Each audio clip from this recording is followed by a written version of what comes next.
Sisältöä elämään hoiva- ja hyvinvointipalveluiden tiimi toivottaa kaikille oikein hyvää ja rauhallista joulua ja onnellista uutta vuotta 2014. Joululahjojen sijaan olemme päättäneet lahjoittaa joululahjoihin varatut rahat hyvän tekeväisyyteen.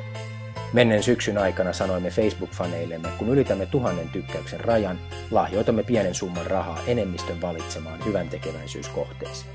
Kohteeksi tuli valittua syöpäjärjestö. Oman lahjoituksemme lisäksi toivomme, että sinäkin osallistut parhaalla katsomallasi summalla tukemaan taistelua syöpää vastaan.